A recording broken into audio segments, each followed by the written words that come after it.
sebenarnya sudah beberapa tahun terakhir ya, tren wisata halal itu juga mulai baik berkembang ya. Tapi karena COVID pasti berdampak. Untuk kepentingan tur masuk ke Palestina, ke Aqsa itu aman. Masuk ke Aqsa aman, kalau aman udah ya. masuk aman, nggak ada apa-apa. Mantap, makan tabungan, mindset, makan aset. Yang paling parah yang ketiga nih, mawar, makan warisan.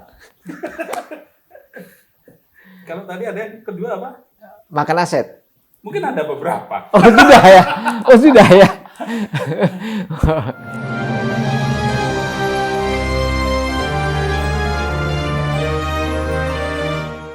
Assalamualaikum warahmatullahi wabarakatuh. Teman-teman alumni, kali ini kita akan bincang-bincang. Kebetulan saya sedang di Jakarta dan bertemu dengan beberapa teman alumni. Dan kali ini kita bersama Mas Nur Wahyudi. Assalamualaikum Mas. Waalaikumsalam Mas Soleh. Apa kabar? Alhamdulillah baik. Alhamdulillah. Makasih nih dari Jogja Oh iya, mampir ke kantor saya. Waduh, sekedar minta kopi Mas. kopi. Kopi. Pernik-perniknya nanti ya. Pernik-perniknya nanti. Iya. Oke. Dan pasti teman-teman sudah banyak kenal lah Mas Yudi. Beliau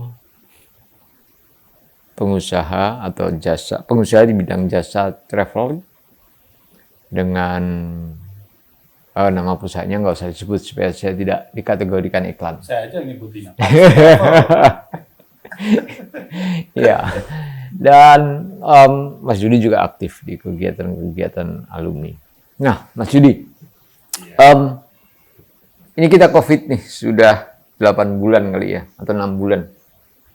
Bagaimana kehidupan tour and travel? Efektifnya sih sebenarnya 4 bulan ini kita tiarap. Tiarap. Iya, tiarap benar. Zero income lah. Yep. Nggak cuma travel, turunannya juga. Yang berkaitan dengan travel, hampir semuanya. Iya. Tidak ada aktivitas, siapa yang mau aktivitas? Flight, ya, airline, lihat sendiri kan. Kemudian kalau yang ini ya, mungkin yang inbound, lihat aja yang di daerah-daerah. Objek-objek wisata, nganggur semua. Warung juga tutup, restoran tutup, hotel juga tidak ada tamu. Terus kemudian transportasi, moda transportasi, mau yang darat, laut, udara, enggak. Oke. Seberapa besar pengaruhnya COVID ini terhadap keberlangsungan tour and travel? Travel ya, yang pasti yang itu di urutan pertama itu travel. Oke. Pasti hampir semua tiarap. Zero income, really zero income. Oke. Siapa yang mau keluar? Siapa yang mau naik pesawat? Siapa yang mau naik moda transportasi lain untuk tujuan wisata? Iya. Siapkan kita ini di umroh, pasti nggak bisa. Yang konvensional juga nggak ada yang mau keluar negeri. Iya. Jangankan keluar negeri, kalau lockdown keluar rumah aja udah sulit kan hitungannya kan begitu. Baik yang di luar maupun yang di sini itu hampir all over the world, hampir semua dunia mengalami seperti itu. Travel is betul-betul tertohok lah gitu kan. Yeah. Dan ya kita sendiri mengalami yang ini yang untuk travel yang domestik ya. Kita lihat di objek-objek wisata itu. Lockdown Warung semua. tutup, restoran tutup, tukang ojek yang di sana biasanya kan kali di wisata-wisata di daerah kan banyak itu transportasi ojek-ojek sekarang itu nggak bisa ada penghasilan. Yang jual souvenir juga sama. Gimana kita lihat di Bali hotel sampai berapa minggu lalu, bulan lalu sampai di sales habis-habisan ya sebulan itu. Karena mereka butuh perawatan hotel itu, kalau sebulan-bulan nggak dipakai, perawatan kan butuh dana juga, karyawan masuk. Sekarang travel kita juga kerja di rumah kan gitu. apa yang dilakukan perusahaan Mas Yudi ini untuk survive atau paling tidak untuk bertahan dulu lah? Kalau bertahan itu rata-rata ya alhamdulillah kalau ada yang perusahaan punya tabungan ya masih bisa karyawan gaji walaupun berapa persen. Nah, kita kebetulan ya yang kurang jujur lah dengan hal itu. Karena sebelum COVID ini kan kita untuk persiapan bulan Maret, Februari, puasa segala macam kan kita harus booking untuk airline, ya kan? Booking semuanya kita ya habis-habisan lah. Karena kita ada umroh series yang ada dari insentif perusahaan. Wow, kamu kan kita harus booking untuk airline dulu, untuk flightnya dulu kita sudah booking semuanya. Mereka juga nggak bisa kita refund, karena masih kesulitan juga. Akhirnya dia buat reschedule ya, bahkan sampai setahun gitu lah.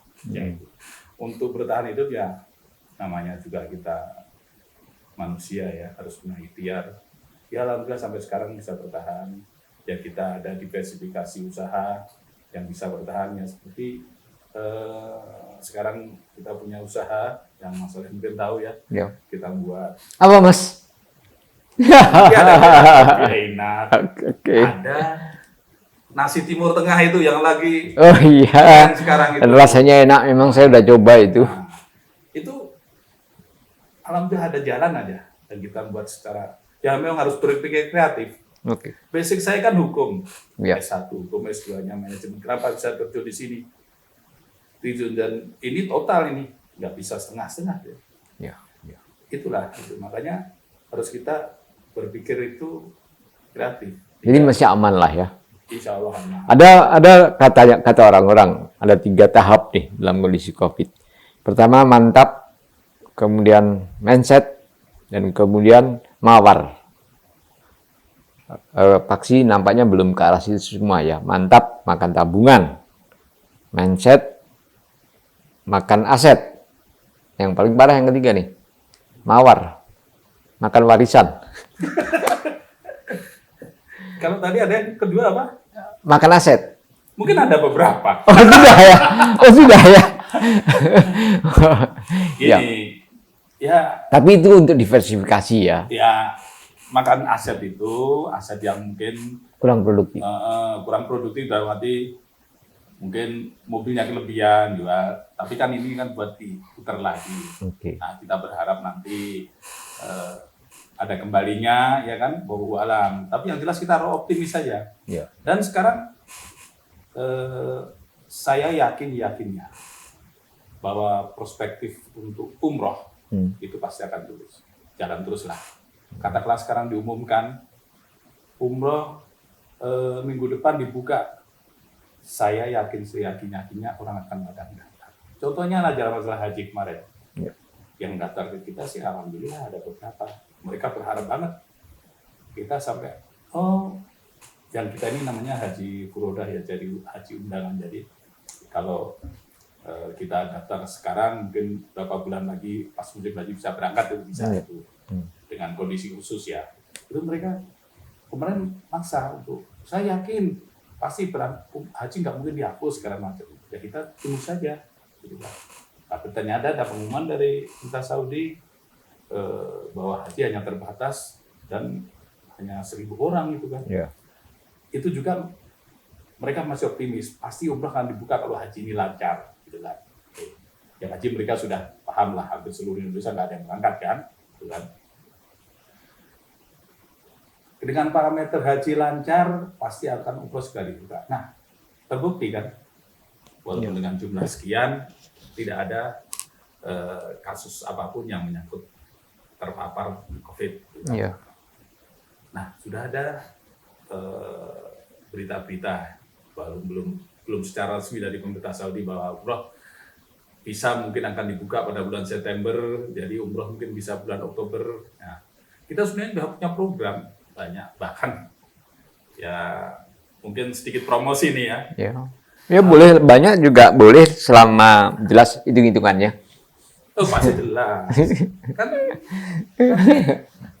masalahnya leader sih ya. Ya nanti bareng ya sama kita ya teman-teman. Saya boleh cerita sedikit. Kenapa saya bisa dengan basic hukum saya dulu bekerjanya bukan di sini, ternyata bisa terjun ke travel. Itu karena umroh juga. Waktu kalau kemarin, berapa tahun lalu lah maksudnya, Ya. saya langsung anggap masih terngiang-ngiang, jadi saya bilangnya kemarin. Berapa tahun lalu saya diberi kepercayaan sama teman-teman alumni untuk mengkoordinir umroh alumni. Alhamdulillah yang datang waktu pertama itu saya kaget, yang ikut 158. Saya ngawal, belum pernah saya ngawal umroh. Ya saya jadi jamaah kan. Itu rasanya excited banget walaupun capek. Wah, teman-teman kita, saya dengan beberapa teman, bahkan waktu itu masih ketua umumnya Pak Mahfud, saya juga ngawal. Ada teman-teman semua, kita hilang sekat-sekat di situ, hilang sebab perbedaan silaturahim di tanah suci lagi kan, dengan kondisi yang namanya juga umroh murah ya, dengan kondisi umroh hotel bintang 3 itu semuanya happy, semuanya lancar, alhamdulillah semuanya. Terus kemudian akhirnya berlanjut, saya sampai sempat mimpi kalau bisa umroh dengan 1.000 alumni gitu kan. Wow, luar biasa. Itu semuanya ngawur kamu. Hanya dengan bantuan dulu ada dikasih bantuan baik support maupun finansial dari teman alumni kita juga gitu kan. Akhirnya udah saya berangkatkan hampir 1.300 alumni. Masya Allah, ya. Terus akhirnya giliran dari teman lain. Nah, pada tahun ini alhamdulillah kemarin hasil pertemuan dengan IKWI alumni, dan kebetulan saya juga di bidang dana, di mana kita bisa silaturahim lagi, sekaligus mungkin ada faedah yang bisa masuk ke kas lah untuk kegiatan alumni. Salah satunya adalah kita mengadakan umroh ini. Umroh dengan biaya yang terjangkau, tapi juga bisa menjalin silaturahim. Yang kedua juga bisa ada manfaat untuk kegiatan alumni dari hasil faedah itu. Ya insya Allah kita ini ada masalah COVID, jadi terpaksa kita reschedule. Karena apa?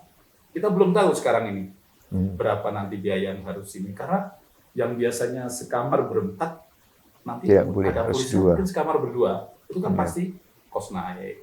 Belum nanti ada harus PCR test, rapid test, segala macam hal yang berkaitan dengan protokol COVID itu loh.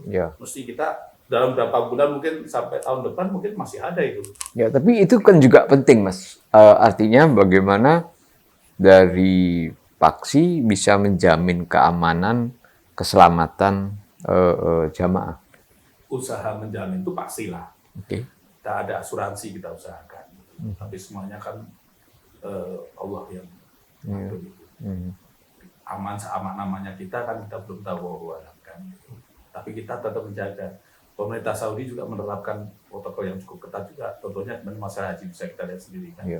Di mana kita nanti physical distancing-nya di masjid bagaimana.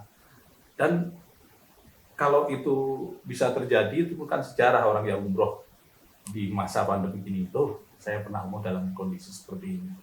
Itu kan yang tidak bisa terlupakan.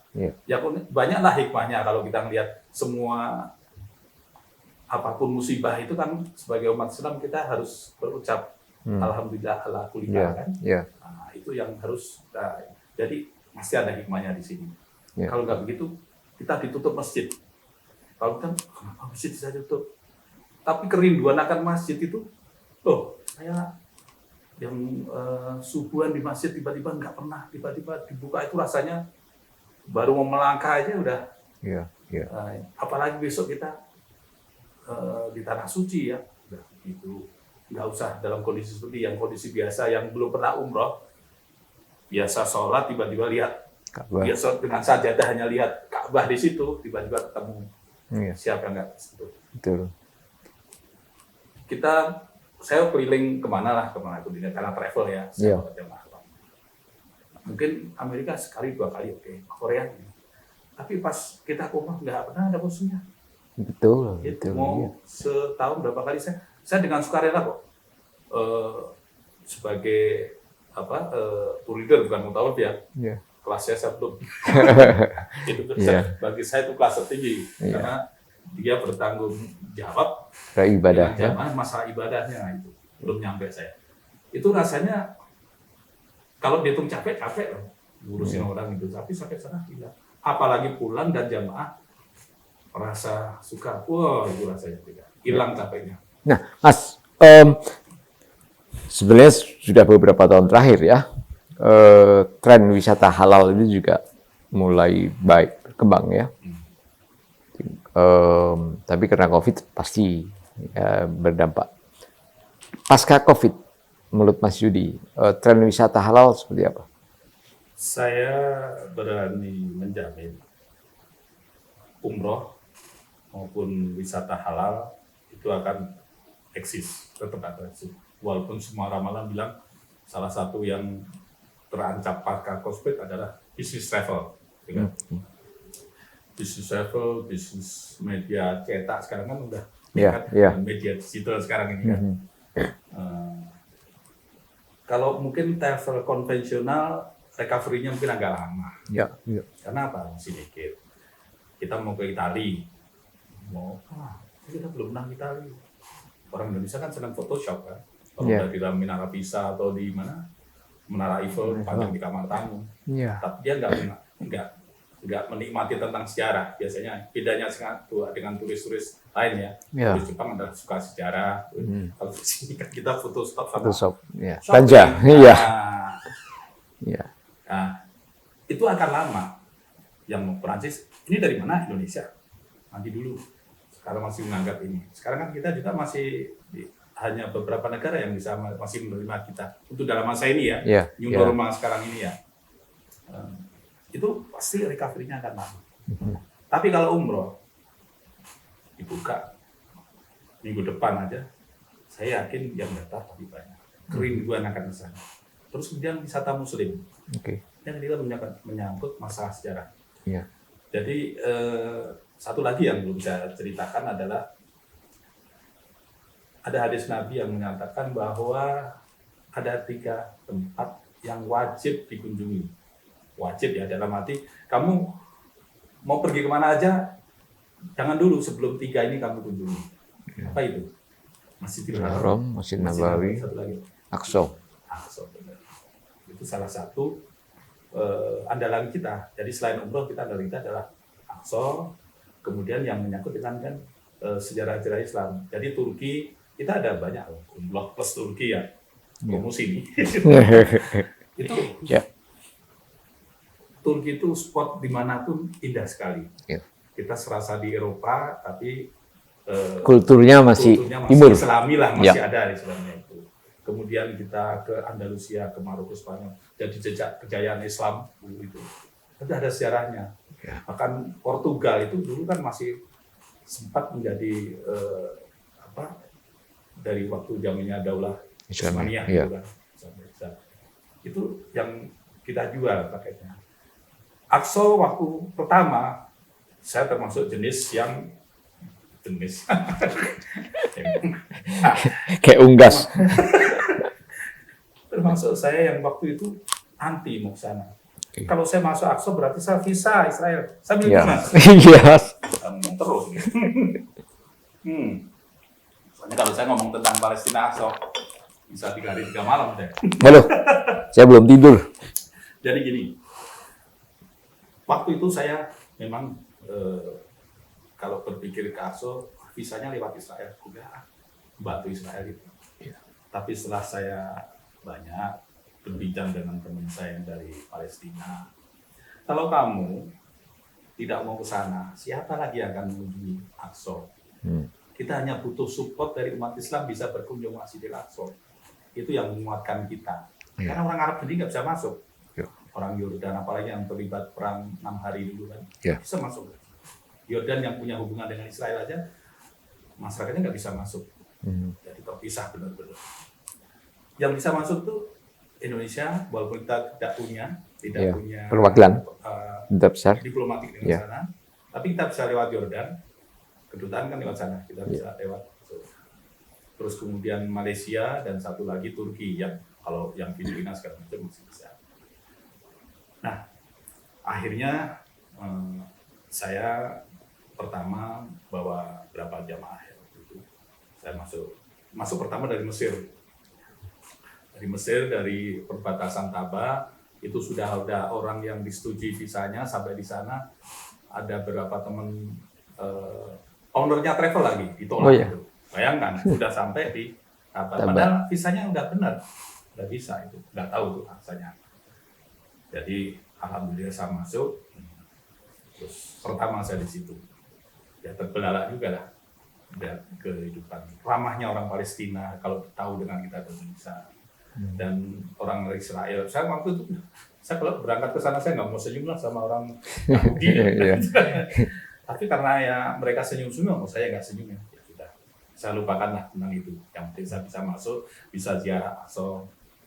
Terus pertama juga di situ, alhamdulillah saya bisa kenal dengan imam besar dari Aqsa, yaitu Syekh Yusuf, sampai ada fotonya. Dan setelah itu berlanjut terus, saya sudah 11 kali lah. Yang tidak pernah saya impikan, ternyata saya bisa sana, dan saya bawa jamaah. Itu guru saya, Ustadz Haikal Hasan itu kan lulusan dari Hebrew University. Dia banyak yang suka tentang sejarah Aqsa. Saya ketemu di sana, akhirnya sekarang dia salah satu ustadznya Paksi juga. Jadi kalau ada kita jamaah Aqsa yang membuat briefing segala macam malah beliau tentang sejarahnya. Jadi sejarah menguliti sejarah tentang Aqsa itu memang oke ya. Saya udah bawa berapa selebriti juga sama-sama dari Mas Opek itu di Doang, Ahmad Ghani dengan Mulan dan saya bawa Pak Asyorek Mangkapet UI juga sana. Kapan akan ada rencana ke sana lagi, Mas? Dalam waktu dekat ini rencananya kapan, Pak sih? Insya Allah nanti kita setiap Februari ada berangkat. Januari Februari. Besok kita mau bawa itu wali. Sebenarnya mau berangkat berapa tahun lalu itu? Berapa sebelum COVID lah. COVID ya. Tapi terbatas. Ya, cuman memang itu visa kita nggak bisa juga. Bisa bisa tiba-tiba ada yang nggak disetujui, tadi kita mau bawa saya alhamdulillah di sana lancar-lancar saja. Walaupun saya pernah 4 jam di imigrasi didiemin aja, udah nunggu, udah tahu rasanya baru, udah sampai kantornya mau tutup baru dikasih. Saya nggak tahu rasanya apa juga, yang serba yang nggak bisa diduga gitu. Apa pengalaman yang Mas Yudi temui ketika di Aqsa? Satu hal, saya pernah sama Ustadz Andre ya, motivator itu ke Aqsa, terus kemudian saya masuk ke Tembok Ratapan, terus saya naik ke atas, di situ terlihat lagi digali terowongan-terowongan, katanya itu untuk masalah arkeolog, di bawah Aqsa ada King Solomon tuh ya, tinggalan itu. Tapi itu kan membahayakan. Dalam artian kalau itu konstruksi ini bisa runtuh kalau itu. Apakah itu maksudnya memang mereka mau runtuhkan ke bawah alam, tapi kabarnya kan seperti itu. Dan padahal komplek Aqsa itu sudah dilindungi oleh PBB kan. Sudah jadi situs internasional itu. Saya rekam di situ sama Ustadz Andre, dia menjelaskan bahwa ini bisa dulu sama Ustadz Andre, di-upload di Facebook. Itu viewernya sampai jutaan. Terus dia di-ban sama FB, terus saya sampai 400.000 juga ya. Kalau bisa dimonetis kaya saya. Karena bukan lewat YouTube, itu lewat ini aja. Menunjukkan bahwa orang pengen tahu sebenarnya seperti aja. Itu salah satu. Yang kedua, asosiasi kami ini satu-satunya yang pertama bisa masuk lewat Tel Aviv. Saya kaget, waduh Tel Aviv masuk ke Israel ini kan. Wah gitu. Antri kan. Terus saya lihat di situ banyak orang Indonesia, orang Singapura lah. Tapi mereka rombongan non-Muslim Nasrani yang mau ke Yerusalem. Mereka sih sepertinya aman-aman aja ya. Nah, kita tahu gini karena rombongan kita kan banyak yang berjilbab, tiba-tiba datengin polisi. polisi bandara itu kan. Indonesia, come. Waduh, apa ini? Yeah. Aku pemimpin rombongan kan, kan. Ayo to leader ya. Ternyata dipermudah kita lewat. Nggak tahu apa mereka mencari simpati kita atau satu-satunya. Masuk situ, terus kita ternyata ada di situ objek wisata yang namanya seperti Java itu. Itu di situ ada masjid, ada ini segala macam. Ya tidak terlihat lah bahwa saya lagi di Israel gitu. Kecuali kalau beliau lihat tentara. Barusan lihat tentara Israel itu kalau kita masuk ke komplek Aqsa. Oh iya. Jadi komplek Aqsa itu kita masuk, mereka jaga dengan senjata lengkap, masuk si gerbang di sini yang jaga orang-orang Palestina. Itu ya cuma pakai duduk di atas al-sajadah tanpa apa-apa. Sementara kita masuk. Tapi ditanya kalau kita muslim boleh masuk, non muslim nggak boleh masuk. Ada jam-jamnya mungkin. Ya itu pengalaman. Bagaimana berinteraksi dengan saudara-saudara kita yang di Palestina, Mas Yudi? Orang Palestina itu sangat senang sekali kalau sama orang Indonesia. Tahu dari Indonesia satu jalan di jadi kalau kita mau masuk Aqsa itu sebenarnya kayak komplek kota tua. Jalannya kecil, pakai batu, mungkin nggak bisa masuk. Jadi kalau kita mau ke Aqsa itu harus di luar. Udah dari situ kita jalan bisa berapa kilo lah gitu kan. Itu masuk di situ, tahu kita dari Indonesia itu. Indonesia, kalau ahlan wa sahlan, kasih roti ya. Saking dia senangnya di Indonesia. Ingat kemerdekaan kita pertama yang Palestina, Palestina. Betul. Makanya saya suka sedih sekarang kalau melihat masalah ras ya, orang di desa sampai dikata-katain yang menurut saya nggak wajar. Apa salahnya itu kan? Hanya masalah politik, langsung masalah ras ini. Itu ya, di sana kita lihat saudara kita.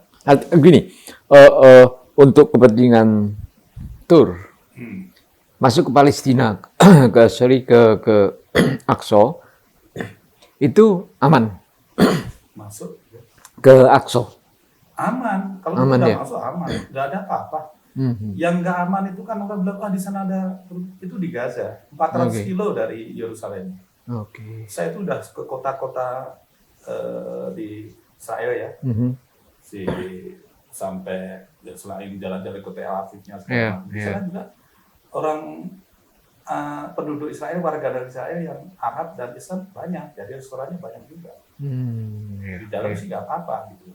Ya kalau kita lihat Gaza memang begitu. Ya kita bisa kayak ke Hebron itu dalam yang ada masjid itu kan. Itu memang di sana kadang-kadang ada imunnya sekarang.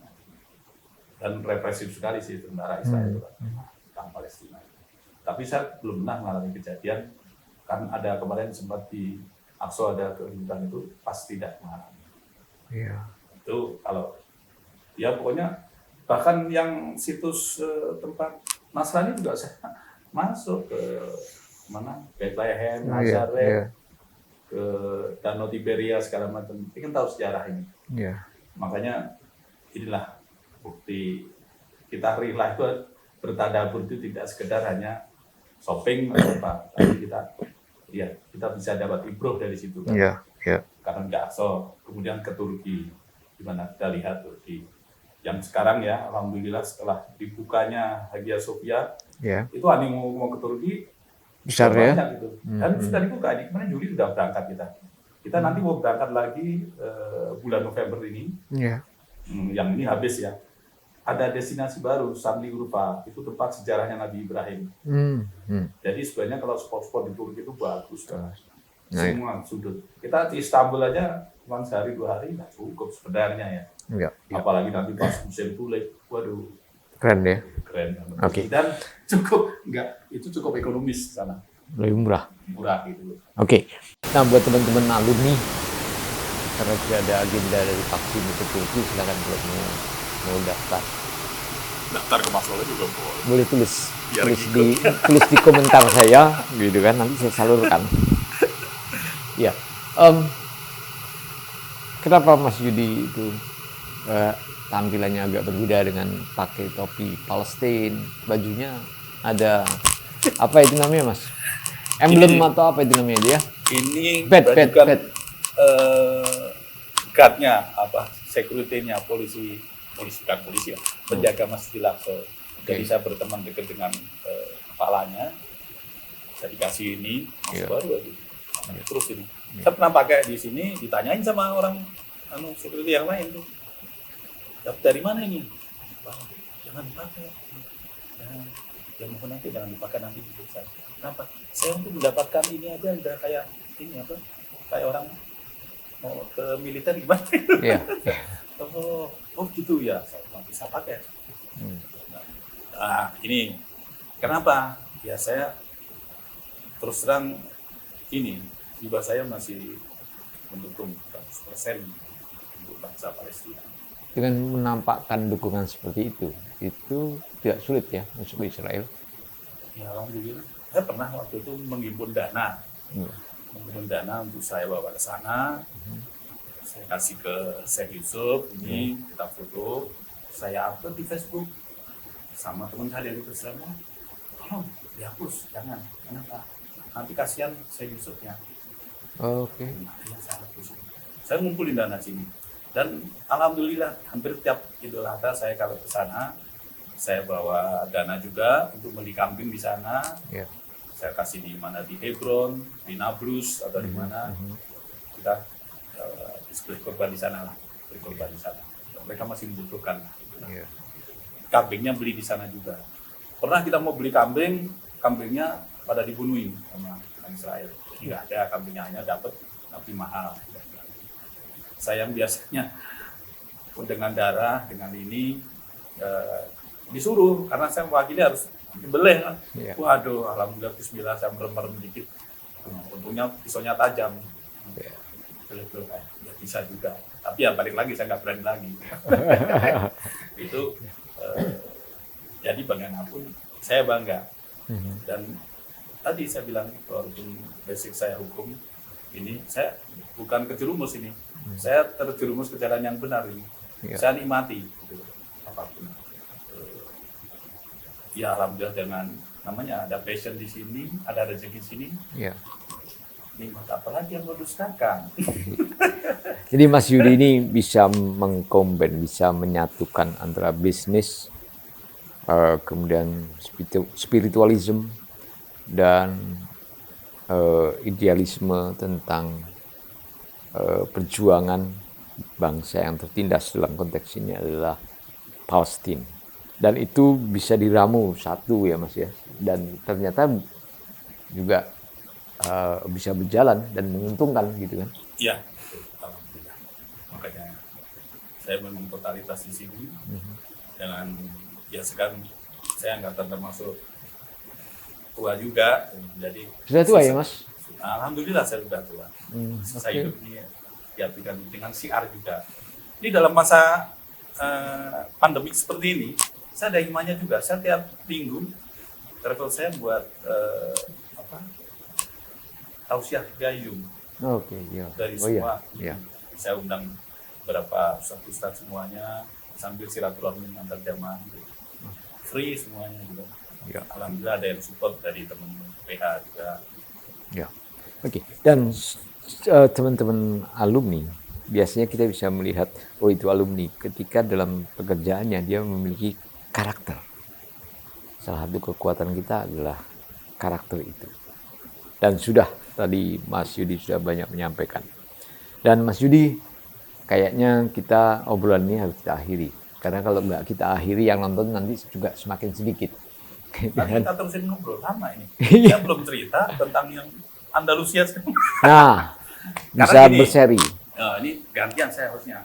Mas Soleh ini termasuk seorang penulis juga, jurnalis juga, bahkan sejarawan juga. Amin.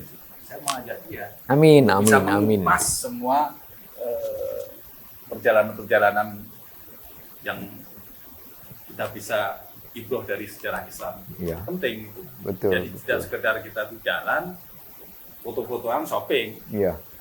Karena betul membangun kesadaran itu sejarah sangat penting. Kesadaran apapun, kesadaran beragama, kesadaran bernegara, memahami sejarah itu penting. Tanpa memahami sejarah, kesadaran kita itu bisa Pelajaran dari Al-Quran kan semuanya sejarah. ya, betul. Itulah yang gunanya kita sejarah. Jangan lupa sejarah, tapi jangan membelokkan sejarah juga kan. Iya. Nah, itu. Iya. Baik teman-teman semua, kita harus akhiri obrolan ini. Terima kasih Mas Yudi. Sama-sama. Semoga kita nanti bisa ngobrol-ngobrol lagi di negara yang berbeda. Insya Allah. Amin. Iya benar. Iya. Ngobrolnya di view-nya yang berbeda, bukan di kantor Berbeda. sempit saya kayak begini. Iya. Dan terima kasih. Wassalamualaikum warahmatullahi wabarakatuh. Waalaikumsalam.